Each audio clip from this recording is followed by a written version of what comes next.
네, 할렐루야. 우리 사랑하는 교회 여러분, 오늘은 오순절 여섯째 날입니다. 자, 우리가 어제부터 우리 아브라함의 광야에 대한 말씀을 나눴는데요, 특이한 점은 우리가 좀 더 마음을 가져야 할 것은 아브라함에게 주신 가나안 땅이 완성된 나라가 아니라는 것입니다. 우리는 가나안은 죽어서 가는 나라로, 완성된 나라, 하나님 나라, 완성된 나라로 여기지만, 여러분, 우리가 구속사적으로도 예수님이 다시 오실 때 완성이 되는 거잖아요. 그래서 우리가 이 땅을 광야라고 하는 이유도 거기 있습니다. 예수님 믿는다고 이 땅의 고난에서 배제되고 광야가 없는 것은 아니죠. 실제로 가나안 땅은 대부분이 광야 땅인 것을 알게 됩니다. 그런데 왜 그곳이 젖과 꿀이 흐르는 땅이었나? 바로 하나님이 그 가나안 땅으로 선택하시고 그 땅을 우리에게 기업으로 주시며 그 땅에 하나님 나라가 세워지는 과정인 것을 우리는 이제 알게 되었습니다. 아마 우리가 이 가나안에 대해서 조금 더 오해하거나 조금은 죽음 너머에 있는 것으로 이해하는 것은 이 찬송가 246장, 옛날에는 우리 찬송가 통합되기 전에는 나 가나안 복지 귀한 성에 들어가려고, 이제 우리가 합동으로 통합으로 나온 찬송가 246장에는 나 가나안 땅 귀한 성에 들어가려고 내 무거운 짐 벗어버렸네. 이 찬양이 나 가나안 땅 귀한 성에 들어가려고 내 무거운 짐 벗어버렸네. 뭐예요? 내가 죽어서 가는 것으로 인식할 수 있도록 그렇게 좀 오해될 수 있는 모습이 바로 어떤 이런 구원의 상징, 구원받은 성도가 이 땅의 무거운 짐을 다 털고 들어가는 어떤 죽음 너머에 있는 땅으로 예상하고 있지만, 우리가 광야라고 하는 곳으로 볼 때에 가나안 땅은 그렇지 않음을 우리가 보게 됩니다. 그래서 아브라함이 가나안 땅으로 보냄을 받은 다음에 그곳이 광야였음을 우리가 이 말씀을 통해서 알아가게 되겠죠. 자, 오늘은 이제 그런 맥락에서 같이 말씀을 묵상해 보겠습니다. 자, 아브라함은 하나님의 약속을 믿고 고향과 친척과 아버지 집을 떠나 가나안으로 왔다. 하나님이 주겠다고 하신 땅, 하나님이 가라고 지시한 땅이니 얼마나 좋은 곳이겠는가. 하나님은 베델에서 이 땅을 내 자손에게 주리라고 약속하셨다. 그러나 어땠습니까? 가나안은 문자 그대로 광야였다라는 것이죠. 베델은 800m 산이지만 제대로 된 나무 한 그루 없는 광야다. 돌무더기밖에 없는 곳이다. 젖과 꿀이 흐르는 땅이 아니다. 농사 지을 수 있는 비옥한 땅이 아니다. 하나님은 그런 광야를 보여주면서 이곳이 내게 줄 가나안이라고 하셨다. 이게 아닌데 여기가 가나안이라고? 여긴 광야잖아. 아브라함은 엄청 실망했을 것이다. 그렇죠. 그러니까 아브라함은 가나안의 사실 절반이 더 됩니다. 실제로 가면은 예루살렘이나 몇 군데 빼놓고는 대부분 황토색, 암갈색 광야임을 알게 되지요. 가나안은 그가 떠난 하란에 비교하면 광야다. 그렇죠. 하란이 지금도 그런데 가나안보다 훨씬 더 비옥한 땅입니다. 하나님이 그에게 좋은 땅을 주시려고 했다면 하란에서 남쪽으로 내려오게 하지 않고 서쪽으로 가게 하셨을 것이다. 터키 서부의 비옥한 땅이 얼마나 넓은가. 이뿐만 아니라 아브라함이 가나안에 들어오자마자 기근이 들었다. 어제 우리 말씀 기억하시죠? 창세기 12장에 나오는 10절부터는 그 땅에 기근이 들었는데 심한 기근이 들었다라고 말씀하고 있습니다. 성경은 심한을 강조하고 있다. 아브라함이 먹고 살기 위해 애굽으로 떠날 수밖에 없었던 상황을 설명해 주는 것이다. 자, 보세요. 갔는데 기근이에요. 이게 사실은 광야를 푸는 아주 중요한 열쇠이기도 합니다. 우리가 생각하는 가나안, 적과 꿀이 흐르는 땅이 어떻게 광야인가라는 거죠. 자, 좀 더 볼게요. 아브라함은 큰 기대 속에서 낯선 신의 약속 하나만 붙잡고 가나안 땅으로 향했다. 낯선 신. 아브라함은 아버지 데라도 그렇고 아브라함은 우상을 섬겼던 사람이잖아요. 그러니까 하나님이 낯설 수밖에 없었던 거죠. 그런데 이런 일이 생긴 것이다. 엄청난 결단을 하고 가나안에 왔는데 와서 보니 굶어 죽게 된 것이다. 잘못 온 것이었다. 아브라함을 기다리고 있었던 것은 적과 꿀이 흐르는 가나안이 아니라 계속 기근이 드는 땅이었다. 살기 정말 어려운 곳이었다. 이런 곳에 목숨을 걸고 찾아왔단 말인가? 아니, 이곳을 주시려고 나를 이곳으로 인도하셨단 말인가? 그래서 그는 적과 꿀이 흐르는 나일강에 있는 가나안 애굽으로 내려갔다. 네, 거긴 가나안이 아니지만 애굽으로. 살아남기 위해 어쩔 수 없는 선택이었다. 자, 아브라함이 가나안 와서 하나님께 3번 실망하는데요. 첫 번째는 와서 보니 적과 꿀이 흐르는 땅이 아니었기 때문이다. 두 번째는 기근 때문이다. 세 번째는 하나님이 나타나실 때마다 자손을 번성하게 해주겠다고 하시면서도 5년이 지나도 10년이 지나도 20년이 지나도 감감무소식이었다. 그가 75세에 와서 몇 살의 이삭을 낳았는가? 100세다. 25년을 기다린 것이다. 25년이 지나서야 약속을 이루은 것이다. 그러니까 가나안에 들어왔다고 좋은 소식이 기다린 것은 아니었던 거예요. 무려 25년간을 기다려야 했던 시간이 필요했던 것이죠. 이것이 광야를 보는 기다림이라고 하는 또 하나의 우리가 말씀을 묵상하는 중요한 키인 것이죠. 가나안에서 25년을 볼게요. 좋은 일은 거의 없었다. 기근이 들어 애굽으로 내려가야 했고 소돔과 고모라 성이 멸망당하는 걸 보았으며 끌려간 조카 롯도 구해야만 했어요. 또 아들을 주시지 않아 하갈을 통해 이스마엘을 보았는데 그것 때문에 가정부라 일어나죠. 아브라함은 결국 피눈물을 흘리며 이스마엘을 내쫓았죠. 이런 고통의 시기를 거친 후 비로소 하나님의 아들을 주시며 그 이름을 이삭인데 이삭의 이름이 뭐죠? 웃음입니다. 아마 아브라함은 이삭을 낳고서야 비로소 처음 웃었을지도 모른다.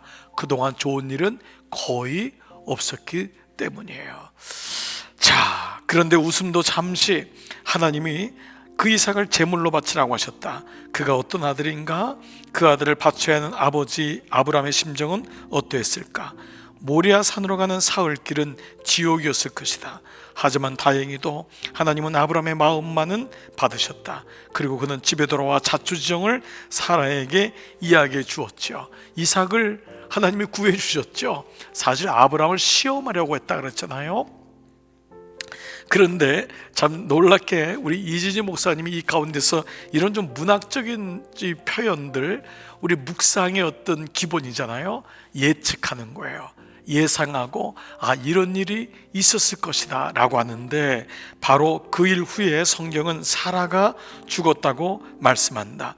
죽을 상황이 아닌데도 갑자기 죽은 것이다. 랍비들은 사라가 아들 이야기를 듣고 충격을 받아서 죽었을지도 모른다고 한다. 이게 전승이거든요. 전승, 내려오는 이야기. 그리고 보면 아브라함은 가나안에 들어가 그리 행복하게 살지는 않았던 것 같다. 자, 어떻습니까 여러분? 오늘 이런 전반적인 얘기를 들어보면은 아브라함을 우리가 복의 근원이라고 하는데 그 아브라함이 복의 근원이라고 할 때 우리는 행복했을 거야, 좋았을 거야. 그렇지 않다는 거예요. 왜 그런지 한번 계속 보겠습니다. 아브라함이 누구인가? 그는 복의 근원이 된 사람이다. 하나님은 아브라함에게 엄청나게 많은 약속들을 해주셨다. 창세기에 복 주시는 이야기가 얼마나 많이 나오는가. 그것들이 다 아브라함과 그의 후손들에게 주신 것이 아닌가. 사실 하나님은 아브라함에게 나타나실 때마다 복을 주겠다고 약속하셨다. 그래서 우리는 아브라함이 참 복이 많은 사람이라고 생각한다. 하나님이 아브라함에게 주시겠다고 하신 복은 크게 두 가지다. 가나안 땅을 주겠다고 하신 것과 하나님의 아브라함의 후손들을 번성하게 해주시겠다는 그것이다. 자, 하나님을 아브라함을 만날 때마다 두 가지를 약속하셨는데 실제로는 주지 않으셨다는 거잖아요. 하나님 만날 때마다 가나안 땅을 주겠다, 그리고 내가 너에게 후손을 주겠다. 근데 실제로는 주지 않았어요. 25년이 지났어요. 재밌는 얘기를 하죠. 장지로 쓸 땅 몇 평이라도 먼저 주시지요. 하고 싶었던 마음이 생겼을 거라는 거예요. 자손을 별만큼 번성하게 해주겠다고 약속할 때마다 하나님 됐고요, 친자식 하나만이라도 주시면 감사하겠습니다. 이게 사실 아브라함의 인간적인 모습이었을 거라는 거죠. 그런데 아브라함은 하나님이 날리는 공수표만 받은 기분이었을 것이다. 가나안 땅에 들어와 20년이 지났는데도 아들을 주시지 않으니 그렇게 생각할 수밖에 없지 않겠는가. 자, 사라 입장에서도 한번 보겠습니다. 그녀는 가나안에 들어가면 금방 태의 문이 열리고 아들을 주실 거라고 생각했을 것이다. 근데 어떻죠? 가나안에 들어갔는데도 태의 문이 열리지 않는 거예요. 25년 동안 고통 속에 살았을 거라는 거죠. 그 가운데 아브라함이 또 자기에게도 태가 없으니까 서자로 이스마엘을 내세운 사람이 누구예요? 하갈을 준 사람이 바로 사라 자신입니다. 그러니까 사라도 기다리지 못했는데 자기의 종 하갈을 줬고, 하갈은 사내 아이 이스마엘을 낳고, 그러니까 정말 아브라함도 믿고 하갈도 믿었을 것이라는 거예요. 타향에 와서 아는 사람이라고는 아무도 없는 곳에서, 일가 친척도 없는 곳에서 이방인으로 25년을 살았다. 가족이라고 해야 남편과 자식 둘뿐이다. 무슨 재미가 있겠는가. 네, 그러니까 사라도 이삭을 낳고야 아마 웃었을지 모른다. 처음 사라가 웃었다고 했어요. 하나님이 아브라함에게 아들을 주신다고 했을 때 100세에. 근데 그 웃음은 사실도 믿음이 없는 웃음이었고, 설마. 그리고 이제 또 아브라함을 아들을 낳았을 때는 그때 비로소 제대로 웃었겠구나 라고 하는 거 아니겠어요? 자, 그래서 이삭을 이름 웃음이라고 지었던 것이죠. 이처럼 아브라함과 사라는 우리가 생각하는 것만큼 하나님의 축복을 받고도 넘치게 받아 행복하게 살았던 사람들이 아니다라는 거예요. 그래서 광야는 행복이 우리의 골이 아닙니다. 우리는 행복에 정말 굶주린 사람이에요. 근데 진짜 행복이 뭐냐? 우리가 팔복에 예수가 복이라고 하는 그 이유가 뭐냐 하면, 우리가 생각하는 행복이 믿음의 결말이 아니기 때문에 그래요. 하나님을 만나는 것, 하나님을 알고 그분의 뜻대로 사는 것이 복인데, 우리는 계속해서 하나님을 믿으면은 하나님 그분이 아니라 우리의 삶에 이런 행복이 올 거다라고 쉽게 생각하고 이 땅에서 계속 행복을 찾아서 목마른 사람이 될 때가 많죠. 사실 우리는 아브라함을 통해 그의 인생 속에 행복한 시간이 별로 없었다는 것을 오늘 말씀을 통해 보게 되죠. 자, 조금만 더 볼게요. 가나안에 들어왔음에도 아브라함은 가나안이 아니라 바로 광야의 삶을 살았다는 거예요. 그러니까 다시 한번요, 가나안은 구원 후에, 죽은 후에 받는 땅이 아니라 하나님이 약속하신 기업이라는 것이죠. 우리가 언약의 백성이잖아요. 언약으로 주시겠다고 하는 땅이 그 언약의 땅이고, 그래서 이스라엘 백성에게, 여러분 우리가 이 말씀 보면은 우리 지난 수요일 날 말씀이 가나안 땅 들어가서 정복하라고 하는 말씀 아니에요. 너희가 들어갔을 때 두려워하지 마라. 내가 너희와 함께 할 거다. 그 땅을 정복해라. 그 땅을 정복해라. 그리고 그 땅에 화평을 맺되 조약을 맺지 않는 사람에게는 그 땅에 모든 남녀 그 여자들을 빼고 진멸해라 라고 하는 그런 메시지를 주시면서 그 땅을 들어가 점령해라, 차지하라고 하는 말씀을 보게 됩니다. 우리가 가나안을 만약에 죽은 다음에 가거나 예수 믿은 다음에 가나안 땅에 대한 어떤 그런 기대를 갖고 있다면, 예수 믿으면은 아무것도 안 해도 되고 이 땅은 광야가 아니잖아요. 그러나 예수님이 다시 오시는 그날까지 우리는 광야의 삶을 살게 되고, 우리가 주님 앞에 가는 그날, 그때 전까지 우리는 가나안이지만은 광야의 삶인 것을 잊지 않는 것, 이것이 바로 아브라함의 인생을 통해 보여주는 모습인 것입니다. 그래서 가나안은 언약하신 땅이고 그곳에서는 언약을 갖고 있는 것이 복이라는 거예요. 언약을 믿는 것, 그것이 진짜 복이다라는 거죠. 볼게요. 살기는 가나안에 살았지만 그의 삶은 광야였던 것이다. 이것이 이 땅에 주어진 우리의 운명이요, 정해진 길이에요. 가나안에 살아도, 믿음 가운데 살아도, 하나님의 돌보심 가운데 살아도, 하나님의 축복 가운데 살아도, 하나님 말씀에 순종하며 살아도, 기도하며 살아도, 하나님과 동행하는 삶을 살아도 인생의 흉년이나 기근을 만날 때가 있다라는 거예요. 광야니까 인생의 흉년이나 기근은 누구에게나 다 오게 되어 있다. 눈물도 없고 슬픔도 없고 아픔도 없고 고통도 없는 그러한 가나안은 이 세상에 우리가 육을 가지고 있는 이상은 존재하지 않는다는 거예요. 그러니까 이 말씀 뭐냐면 일이 일비하지 않는 거예요. 여러분, 아이가 잘 되세요? 그게 막 너무 행복하세요? 그러나 그것 때문에 그렇게 행복하지 않더라고요. 그냥 그러려니 하게 돼요.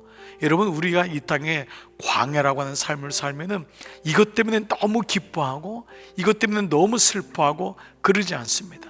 본질적으로 이 땅이 광야라는 것을 알기 때문에 그 가운데 언약을 붙잡고 있는 것, 이것이 중요하다라는 말씀이죠.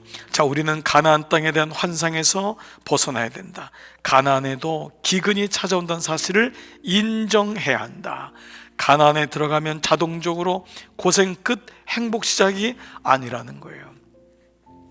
우리가 이거를 말씀으로 명확하게 가지고 있으면요, 정말 든든합니다.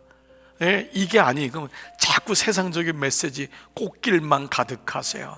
이제는 고생 끝 행복 시작, 여러분, 이것은 전혀 성경적인 언어가 아님을 우리는 알게 되죠. 가나안은 축복의 땅이라기보다는 축복해 주시기 위해 주신 땅이다. 그러니까 언약으로 이미 축복해 주신 땅이에요. 축복의 땅이라기보다는 축복해 주시기 위한 땅이다.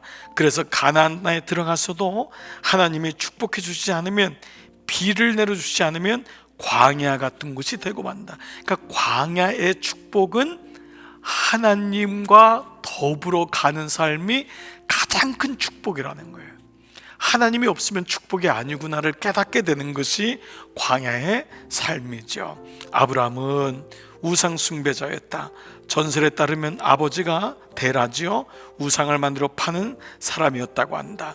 그러면 아브라함에 대해 소개할 때 아브라함은 우상 장수의 아들이었다고 해야 되지 않는가? 근데 왜 아브라함에 대해서는 이런 소개를 없고 그의 아내 사라에 대해서는 놀랍게도 아내 사라에 대한 첫 번째 소개가 아이를 낳지 못한다가 사라에 대한 소개예요. 보십시오. 왜 성경은 사라를 소개하면서 이러한 아이를 낳지 못한다는 말을 먼저 깔았을까라는 거예요. 여긴 복선이 있다는 거예요. 독자들에게 이 문제로 인해 어떤 사건이 일어날 것임을 암시해 준다는 거예요. 아브라함의 이야기를 시작하면서 이런 복선을 깐 것은 아브라함의 이야기의 중심이 어떻게 그 가정에 아이가 태어나는 것 말이에요. 그 광야에서 어떻게 하나님의 은혜가 그 가정에 임하였느냐가 중요하지, 가정이 광야가 옥토가 되었다, 이게 아니라는 거예요. 그 광야 속에서 어떻게 하나님의 언약을 붙잡고 하나님의 은혜가 그 가정에 비추어졌는가, 여기 이제 포커스가 있다는 거죠. 사실 아브라함의 이야기의 주인공은 아브라함이 아니에요. 뭐죠? 아브라함의 후손인 거예요. 그래서 이것이 처음부터 아이에 대한 이야기로 시작되는 거예요. 내가 너에게 자손을 줄 것이다. 광야는 척박하잖아요. 광야는 생명을 낳을 수 없는 곳이에요. 근데 거기에 하나님이 생명을 주시겠다는 거예요. 누가요? 하나님이. 그래서 이 아브라함의 이야기도 주인공은 이삭인 거예요. 이삭이 어떻게 태어났는가를 보여주는 것이 아브라함 이야기의 핵심이다. 이삭과 야곱 이야기도 마찬가지다. 이삭 이야기의 주인공은 야곱이고 야곱 이야기의 주인공은 요셉이다. 아브라함이 이삭을 낳고 이삭이 야곱을 낳고 야곱이 유다와 그의 형제 요셉을 낳고 요셉에게서 어떻게 한 민족이 이루어지는가를 보여주는 것이 창세기의 핵심이다. 그러니까 낳고 그리고 보면 창세기 3장 15절로도 여자의 후손이라 그랬잖아요. 그러니까 이 씨, 스펠로마라고 하는 씨가 어떻게 카르디아라고 하는 광야에서 역사하는가가 성경을 보는 구속사적인 눈인 것처럼 그렇습니다. 그 가나안 땅에서 하나님이 주어가 되셔서 생명들이 잉태되는 건데, 하나님이 아이를 낳지 못하는 그 하와를 선택하시고 아이를 낳을 수 있는 나이가 지난 100세가 되었을 때, 제로 포인트가 됐을 때, 플랫이 되었을 때, 인간이 아무것도 할 수 없는 그때에 생명을 주심으로 하나님의 언약이 성취되어 가는 것이 바로 광야다. 그것이 바로 가나안이다 라는 것이죠. 보세요. 만일 사라가 아이를 못 낳는 여인이 아니었더라면 그들은 고향과 친척 아버지 집을 떠나지 않았을 것이다. 아브라함과 사라가 하나님의 지시에 순종한 가장 큰 이유는 자식을 주겠다고 하는 후손이 그 당시 너무 중요했잖아요. 내가 너에게 약속의 후손을 주시겠다는 약속 때문이었다. 그런데 사실 하나님이 아브라함과 사라를 택하신 가장 큰 이유 또한 그들에게 자녀가 없었기 때문이었다. 이거 아주 굉장히 이 패러디가 아브라함 입장에서도 그렇고 또 하나님 입장에서도 마찬가지라는 거예요.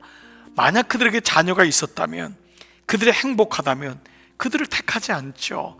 그들은 자녀가 없어요. 당시에 자녀가 없는 건 완전한 절망이죠. 바닥이죠. 그런 가운데서 하나님이 그를 부르신 거예요. 아무 자녀 후손이 없는, 지금 생각하시면 안 됩니다. 그 당시에 후손은 정말 후손이 없다는 것은 모든 대가 끊기는 완벽한 절망이란 말이에요. 그때에 하나님이 아브라함을 부르실 때 하나님에게 플랜이, 구속의 플랜이 있었던 거예요. 그래서 왜 아브라함에게, 이삭에게, 야곱에게 예수 그리스도가 있냐 하면은 이 모든 플랜을 하나님이 절벽 상태에서, 제로 포인트에서 모든 일을 하시는 거예요. 그래서 하나님이 아브라함을 후손을 주시고 야곱에게도 후손을 주시고, 라헬에게 생명이 없었잖아요. 그때 생명을 주셔서 베냐민과 요셉을 주시고 후손을 주심으로 이삭에게도 마찬가지잖아요.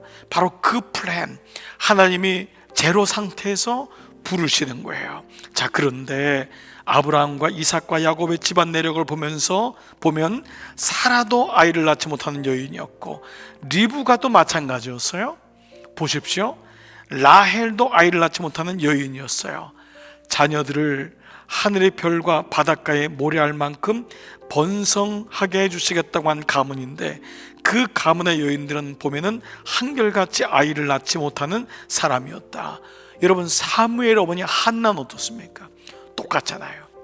결론적인 말씀이에요. 하나님은 누구를 선택하셨는가? 우상장수 아버지를 둔 아브라함과 100세가 되어도 아이를 못 낳는 그때까지 기다리게 하시고 아이를 낳지 못하는 사라를 택하셨다. 그들을 선택하신 이유는 그들의 믿음이나 성품 때문 아니라 그들의 결정적인 약점 때문이었다. 사라가 아이를 순풍순풍 잘 낳았다면 하나님은 아브라함 부부를 선택하지 않으셨을 것이다.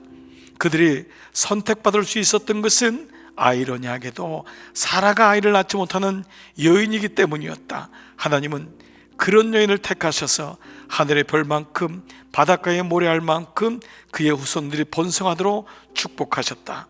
이처럼 하나님은 어떤 일을 하시고자 할 때 그 일을 가장 잘할 수 있는 사람만을 택하는 것이 아니라 그 일에 가장 적합하지 않은 사람을 택하기도 하신다. 바로 사람이 하는 것이 아니라 하나님이 하시는 것이기 때문이다. 하나님은 누구를 통해서라도 당신의 일을 할 수 있기 때문이다. 이게 하나님의 주권입니다. 우리가 믿음 생활할 때 가장 부닥치는 것이 바로 우리의 주권과 하나님의 주권입니다. 우리는 하나님의 뜻을 잘 모릅니다. 그래서 매번 의심하고 매번 부닥치고 인간적인 사고와 생각을 할 때가 많이 있습니다.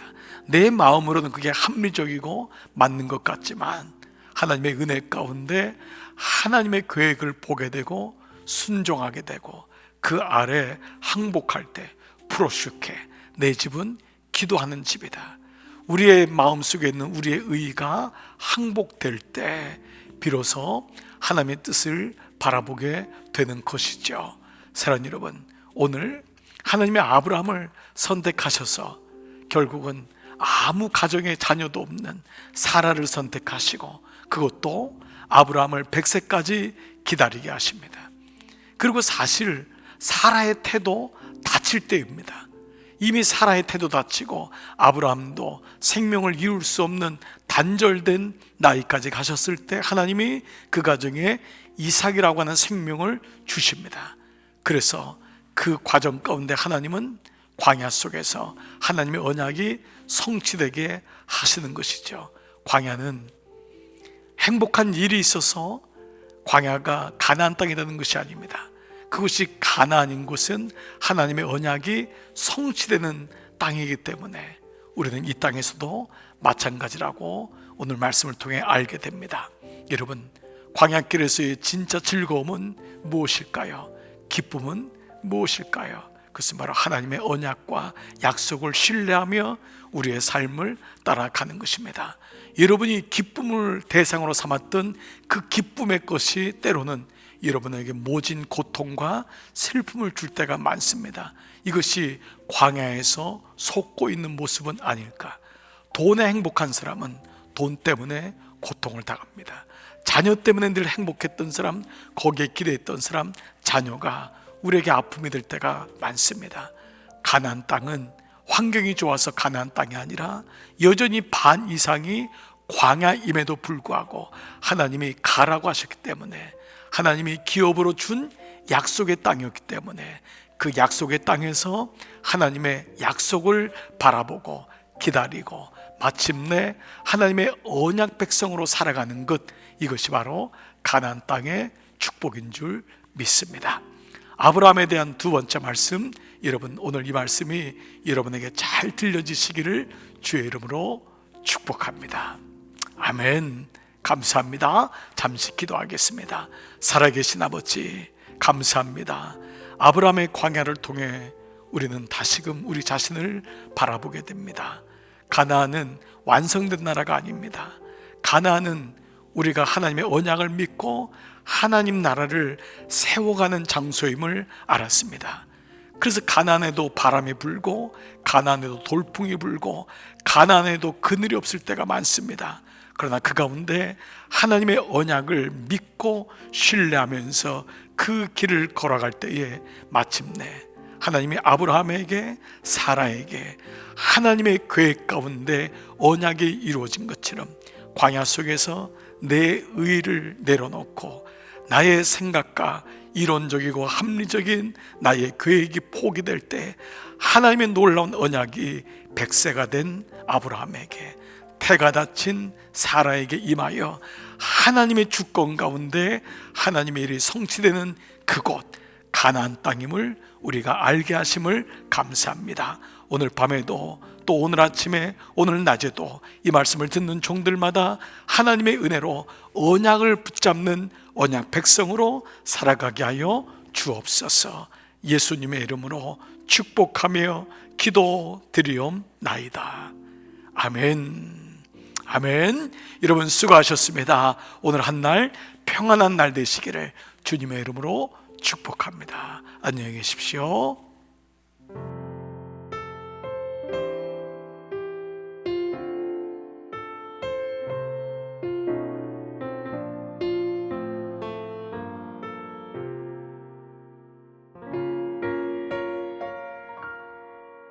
왜 나를 깊은 어둠 속에 홀로 두시는지 어두운 밤은 왜 그리 길었는지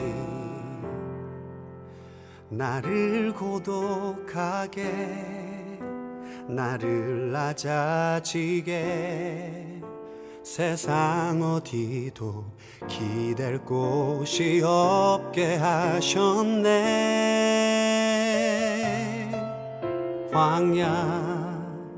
광야에 서 있네.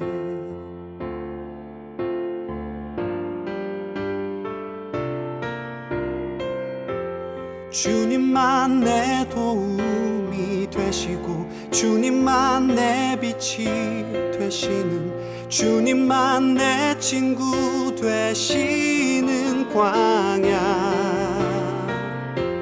주님 손 놓고는 단 하루도 살 수 없는 곳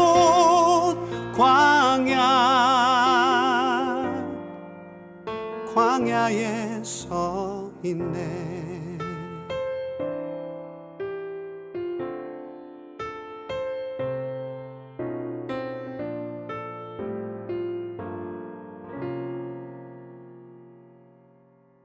왜 나를 깊은 어둠 속에 홀로 두시는지 어두운 밤은 왜 그리 길었는지 나를 고독하게 나를 낮아지게 세상 어디도 기댈 곳이 없게 하셨네.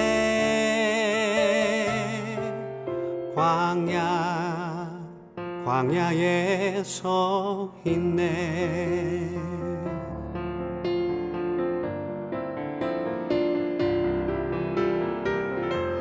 주님만 내 도움이 되시고 주님만 내 빛이 되시는 주님만 내 친구 되시는 광야. 주님 손 놓고는 단 하루도 살 수 없는 곳 광야.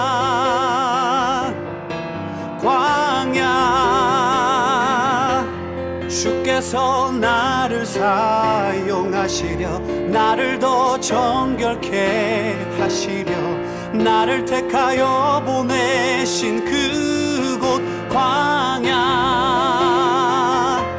성령이 내 영을 다시 태어나게 하는 곳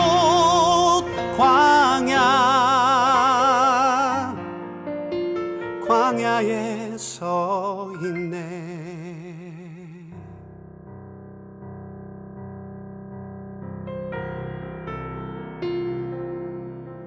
내 자가 산산이 깨지고 높아지려 했던 내 꿈도 주님 앞에 내어놓고 오직 주님 뜻만 이루어지기를 나를 통해 주님만 드러나시기를.